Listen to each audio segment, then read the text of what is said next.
July 24ರಲ್ಲಿ ಇವರೇನೀಗ ಅದನ್ನು ಚರ್ಚೆಗೆ ಇದಕ್ಕೆ ಸಿಸ್ಟಮಿಗೆ ಬಿಟ್ಟರು, ಅವತ್ತಿಂದ ನಮ್ಮೆಲ್ಲ ವಿದ್ಯಾರ್ಥಿಗಳು ಸ್ಕೂಲ್ಗಳಲ್ಲಿ ಅವ್ರದ್ದೇ ಆದಂಥ ಡ್ರೀಮಲ್ಲಿ ಕೂತ್ಕೊಂಡ್ರು ಹುಡುಗರು.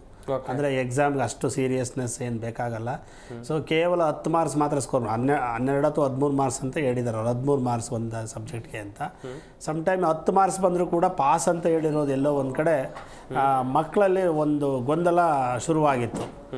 ಸೊ ಅದು ಸ್ವಲ್ಪ ಈಸಿನೆಸ್ಸನ್ನು ತೋರಿಸಿತ್ತು, ಮಕ್ಕಳುಗಳು ಅಷ್ಟೊಂದು ಸೀರಿಯಸ್ನೆಸ್ ಆಗಿರಲಿಲ್ಲ ನಾವು ಕಂಡಂತೆ ಇತ್ತೀಚೆಗೆ.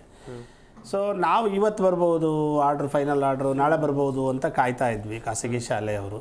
ಬಟ್ ಅಲ್ಲಿ ಒಂದಿಷ್ಟು ಅಬ್ಜೆಕ್ಷನ್ಸನ್ನು ನಾವು ಹಾಕಿದ್ವಿ, ಇದರಿಂದ ಆಗುವಂತಹ ಎಫೆಕ್ಟ್ ಏನು, ಕ್ಯಾಸ್ಕೇಡಿಂಗ್ ಎಫೆಕ್ಟ್ಸ್ ಏನಾಗ್ತವೆ, ಮಕ್ಕಳಿಗೆ ಯಾವ ರೀತಿ ತೊಂದರೆಗಳು ಆಗ್ಬೋದು ಅಂತ. ಸೊ ಅದು ಸರ್ಕಾರಕ್ಕೆ ಸಲ್ಲಿಸಿದ್ವಿ ನಾವು, ಬಟ್ ಅದಕ್ಕೆ ಉತ್ತರ ಕಾಯ್ತಾ ಇದ್ವಿ.